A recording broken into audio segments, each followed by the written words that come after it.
தலைவர் சூப்பர். இதுதான் நம்ம 47 வருஷமா காத்துக்கிட்டு மறுபடியும் இணைய மாட்டாங்களா, ஏதாவது சந்தர்ப்பத்தில் வராதா அப்படின்னு ரெட்டை தலைகள் வந்து ஒன்னா ஒரு ஸ்கிரீன்ல ஒன்னா பிரசன்ஸ் இதை பார்க்கும்போது அவங்களோட காம்படிஷன் எந்த அளவுக்கு இருக்கும்.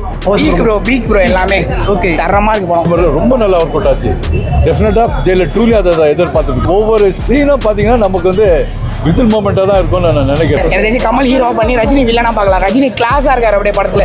தலைவர் ஹீரோவும் சரி இல்லைனா சரி எந்த இதுல போடல பண்ணுவாரு. எப்படி சொல்றது, once upon a time in Hollywood அந்த இது அந்த வைப்பு எனக்கு எக்ஸ்பெக்டேஷன். ரஜினி கமல் தனித்தனியா வந்தாலே எக்ஸ்பெக்டேஷன், ரெண்டு பேரும் சேர்ந்து வந்தா ரெட்ரோனா ஹாலிவுட் ரேஞ்சுக்கு ரெட்ரோல இருக்கு.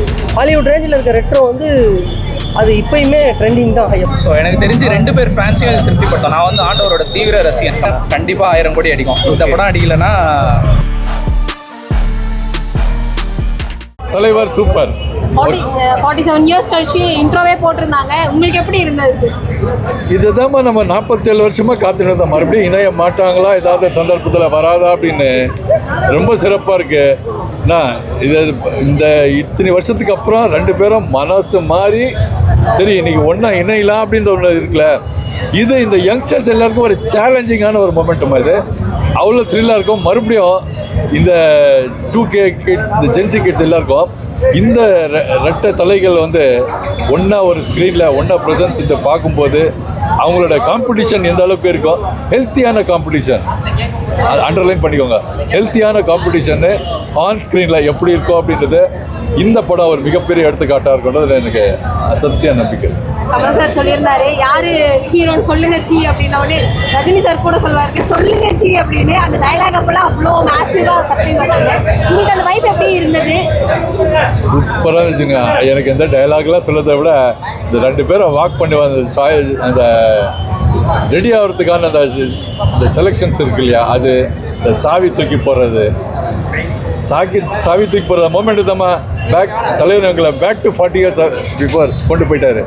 அவரோட இந்த ஸ்டைல் இருக்கு இல்லையா, அவருக்கே உண்டான அந்த பணி அதில் அடிச்சிக்க முடியாது. எங்கே இருந்தாலும் ஒரு சின்ன கேப்பு தட்டி தூக்கிடுவார், அவ்வளோதான். That is super star. இப்போ ரஜினி சார் வச்சு ஜெயிலர் மாதிரி ஒரு பயங்கரமான ஒரு படம் ரெண்டு பேரையும் வச்சு அதாவது இப்போ ஜெயிலர் பண்ணியிருக்காரு. நீங்கள் நெல்சன் ப்ளஸ் பார்த்தீங்கன்னாக்கா அது இந்த 90s வரைக்கும் அந்த சினிமா அது அவர்கிட்ட இருக்குது. இன்னும் என்னென்னா ஒரு படம்னு எடுத்துக்கிட்டாக்கா கொஞ்சம் ஸ்டோரி, சென்டிமெண்ட்டு, காமெடி, ஆக்ஷன்னு இப்படி எல்லா கலவையாக கண்டிப்பாக இருக்கணும். பழைய படங்கள் எல்லாம் எல்லாமே அப்படி தான் இருந்தது. காலப்போக்கில் ஒரு 10-15 வருஷமாக பார்த்தீங்கன்னா ஃபுல்லாக ஆக்ஷன் பேஸ்டாகவே போயிடுச்சு. ஆக்ஷன் மேலே ஃபோக்கஸ் அதிகமாக போயிடுச்சு. அதனால மற்ற விஷயங்கள் எல்லாமே கொஞ்சம் குறிப்பாக காமெடி கண்டு போச்சு. ஆனால் நெல்சன் கிட்ட பார்த்தீங்கன்னா இந்த பிளாக் காமெடின்றதை பார்த்தீங்கன்னா ரொம்ப பிரமாதமாக ஹேண்டில் பண்ணியிருக்காரு. குறிப்பாக நீங்கள் ஜெயிலர்லேயே நீங்கள் பார்த்துருக்கலாம். அந்த யோகி பாபு அவர் கூட ரெண்டு பேரோட அந்த காம்பினேஷனு, அப்புறம் இந்த விடிவி கூட தலைவரோட காம்பினேஷன் இருந்தால் இவங்க ரொம்ப நல்லா ஒர்க் அவுட் ஆச்சு. டெஃபினட்டாக ஜெயிலர் ட்ரூலி அதை எதிர்பார்த்துருக்கோம். ஏன்னா தலைவர் கடைசியாக என்ன சில படங்களில் நமக்கு அதெல்லாம் மிஸ் ஆச்சு. நிச்சயமாக அந்த ஜெயிலர் 2 ஃபுல்ஃபில் பண்ணோம் அப்படின்னு தெரியும். அதே போல் இந்த படத்தில் ரெண்டு பேரும் போட்டுக்கிட்டு ஒவ்வொரு சீனும் பார்த்தீங்கன்னா நமக்கு வந்து விசில் மூமெண்ட்டாக தான் இருக்கும்னு நான் நினைக்கிறேன். அவ்வளோ சிறப்பாக இருக்கும். ஏன்னா இவர் ஒன்று பண்ணால் அவர் ஒன்று பண்ணுவார், அவர் ஒன்று பண்ணால் இவர் ஒன்று பண்ண, இப்படி போயிட்டே இருக்கும் நமக்கு. அனிருத் தலைவர் மட்டுமேனாலே நல்லா பட்டு தீட்டுவார். ரெண்டு பேருக்கு சேர்ந்து பண்ணுற படம் அவருக்கும் பார்த்தீங்கன்னா லைஃப் டைம் மூமெண்ட். இது மறுபடியும் இந்த காம்பினேஷன் திருப்பி அமையுமா இல்லை அமைஞ்சாலும் எப்போன்றது தெரியாது. இவங்க ரெண்டு பேருக்கு மட்டும் தான் தெரியும். Every thing based on the success. என்ன கேட்டால் தலைவர் ஹீரோவும் சரி இல்லைனா சரி எந்த இதில் போடல பண்ணுவார்.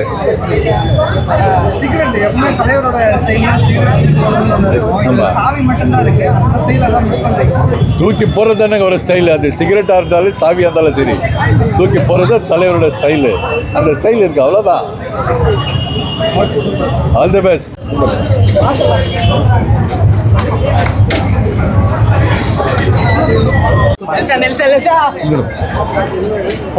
பீக் ப்ரோ எல்லாமே ஓகே தரமா இருக்கு படம். சாட்டிஸ்ஃபைங்கா இருந்துச்சு. பக்கா சாட்டிஸ்ஃபை வந்து மூவிக்கு எந்த அளவுக்கு எக்ஸ்பெக்டேஷன்ஸ் இருக்கு?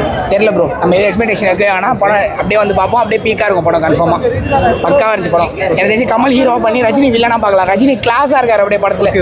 ரஜினி கமல் வந்து எப்பவுமே இருக்க மாதிரி தான் இருக்காரு. But Rajini something different. Reaging பண்ணிருக்காங்க இல்ல ஒரிஜினல் லுக்? ஒரிஜினல் அப்படியே லுக் தான். சம்திங் டைமோட யூஸ் பண்ணியிருக்காங்க. மற்றபடி எதுவுமே பிரச்சனை இல்லை. அனியோட பேக்ரவுண்ட் ஸ்கோர்? அனி சொல்ல வேணும். அனினா அனி தான் என்றைக்குமே தரமாக இருக்கும்.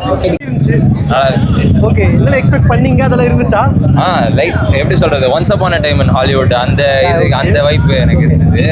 நல்லா லுக்ஸ் எல்லாம் சாட்டிஸ்ஃபை? நல்லா இருந்துச்சு. நல்லா இருந்துச்சு. ரெட்ரோ லுக்ல நல்லா இருந்துச்சு. அனி பேக்ரவுண்ட் ஸ்கோர்? மஜா நல்லா இருந்துச்சு.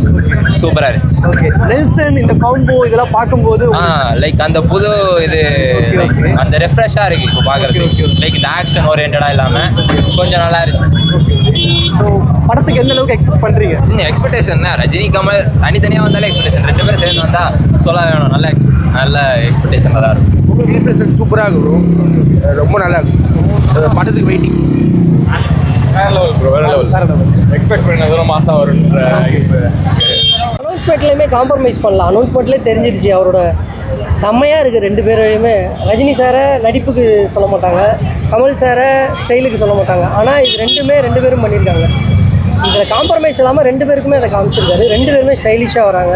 காஸ்டியூம்ஸ்லாம் பார்த்தீங்கன்னா ரெட்ரோன்னு பேசி, ரெட்ரோனா ஹாலிவுட் ரேஞ்சுக்கு ரெட்ரோவில் இருக்குது. ஹாலிவுட் ரேஞ்சில் இருக்க ரெட்ரோ வந்து அது இப்போயுமே ட்ரெண்டிங் தான். எப்போயுமே அது நல்ல மாடலாக இருக்குது, சூப்பராக இருக்கலாம். அன்எக்ஸ்பெக்டட் தான் போயிட்டு ரெண்டு பேரையும் ஒரே ஃப்ரேமில் பார்க்கறதுக்கு அவ்வளோ இதுவாக இருக்குது. கன்ஃபார்மாக மூவி அடிக்கும் அப்படின்னு உள்ள கமலா சார் ஓனரே சொன்னார், அடிக்கும் உங்களால் தான் அப்படின்னு. செம்ம அன்எக்ஸ்பெக்டட் ப்ரோ சூப்பராக இருந்தது ப்ரோ. ஓகே, நீங்கள் என்ன எக்ஸ்பெக்ட் பண்ணுவீங்க? என்னென்னலாம் இருக்குது? நான் வந்து எனக்கு இந்த கிளிம்ஸ் ரிலீஸ் ஆகிறதுக்கு முன்னாடி ஒரு டாக் இருந்தது, கமல் சார் வந்து ரஜினி சார் டாமினேட் பண்ணுவாங்க, அவரு டாமினேட் பண்ணுவாங்கன்னு. பட் கிளிம்ஸ் பார்த்தோன்னே அது 1% கூட எனக்கு அந்த இது இல்லை. ஸ்க்ரீன் ப்ரெசன்ஸ் ரெண்டு பேருக்குமே ஒரு நடக்கிற ஷாட் கூட சேமாக தான் வச்சுருக்காங்க. நீ முன்னாடி போனால் முன்னாடி போடலாம் இல்லை. ஸோ எனக்கு தெரிஞ்சு ரெண்டு பேர் ஃபேன்ஸையும் திருப்திப்பட்டோம். நான் வந்து ஆண்டவரோட தீவிர ரசிகன், கமல் சாரோட தீவிர ஃபேன். பட் ஸ்டில் எனக்கு ரெண்டு பேரும் சேர்ந்து ஸ்க்ரீனில் பார்க்கறதுக்கு எனக்கு சம்மதம் ஈகராக வெயிட் பண்ணியிருக்கேன். அனியோட பிஜிஎம்ல எப்படி இருக்கு? செம்மையாக லைட்டாக சனா பிஜிஎம் கேட்ட மாதிரி எனக்கு ஒரு ஃபீல் ஆச்சு அந்த ஒரு இது. பட் ஆனால் நான் எக்ஸ்பெக்ட் பண்ணல. அனியோட இது இன்னொன்று நெல்சன் காம்போலாம் கேட்கவே வேணாம், தரமாக இருந்தது. 3 நிமிஷத்துக்கு எனக்கு தொண்டை பயங்கரமாக வச்சு 2 தடவை என்ஜாய் பண்ணி பார்த்தோம். 2 தடவை போட்டாங்க ப்ரோமோ, செம்மையாக என்ஜாய் பண்ணி பார்த்தோம். ஸோ ஜஸ்ட் ஃபார் ப்ரோமோக்கு இந்த அளவுக்கு செலிப்ரேஷன்னா படம் கேட்கவே வேணாம். நீங்கள் கண்டிப்பாக 1000 கோடி அடிக்கும். இந்த படம் அடிக்கலைன்னா வேற இது நம்மளுக்கு வாய்ப்பு இல்லை. Golden opportunity. தமிழ் சினிமாவுக்கு ஸ்பெஷல் மூவி. கண்டிப்பாக அது நெல்சன் எவ்வளோ இதை அழகாக ஹேண்டில் பண்ணுறாரு. அவர் கையில் தான் மொத்த இதுவும் இருக்குது. ஏன்னா லோகேஷ் கனகராஜ் கிட்ட இருந்து வரும்போதே உங்களுக்கு ஒரு டார்க் இதில் தான், காமெடியில் தான் இது பண்ணுவாங்க. ஸோ இவர் எப்படி 2 பேரும் ஹேண்டில் பண்ணுறாரு தான். ஒருத்தர் பண்ணுறதே கஷ்டம், இவர் கையில் தான் இருக்குது. வாங்கலாம் 1000 கோடின்னு. அது தமிழ் சினிமா. தேங்க்யூ. மியூசிக்லாம் ரொம்ப நல்லா பண்ணியிருக்காரு. அதே மாதிரி செட்டு ஒர்க்கும் நல்லா இருக்கு.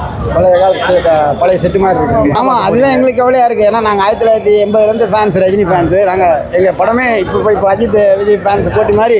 அப்போ ரஜினி கமல் தானே போட்டியாக இருந்தது. அந்த ஃபைட் எதுவும் இருக்கக்கூடாதுன்னு பார்க்குறோம். அதனால் 2 பேருக்கும் இம்பார்ட்டன்ஸ் ஈக்குவலாக கொடுப்பாங்கன்னு நினைக்கிறோம். Thank you bro. அல்டிமேட் மரண வெயிட்டிங் ப்ரோ. அனிருத் மியூசிக் பங்கம் இவர்கிட்ட கேளுங்க.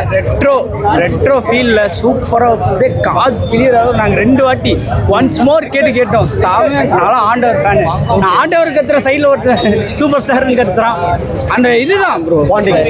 இனி பாண்டிங் தான். நம்ம இது எதிரிலாம் கிடையாது, எல்லாரும் ஒன்று தான் அப்படின்னு சொல்லிட்டு ரேக்கத்து. எக்ஸ்பெக்டேஷன்ஸ் எல்லாம் சொல்ல முடியாது. தக் லைஃபே ஒரு மாதிரி தான். நான் ஆண்டவர் ஃபேன் தான், ஆனால் தக் லைஃப் ஒரு மாதிரி எனக்கு பிடிக்கல தான். இந்த இது நல்லா இருக்கும்னு நான் எதிர்பார்க்குறேன். ஏன்னா 47 வருஷம் கழிச்சு திருப்பி அவங்க ஒன்றா வந்திருக்காங்க. அதுவும் நாங்களாம் வந்து இதெல்லாம் சேர்ந்து பார்க்குறது வந்து ஒரு லக்கு, என்னோட ஒரு தனி ஃபீல் அதில். ஸோ வெயிட் பண்ணுறோம், பார்ப்போம். யார் ஹீரோ வராங்க என்னன்னு தெரில, பார்ப்போம் கண்டிப்பாக.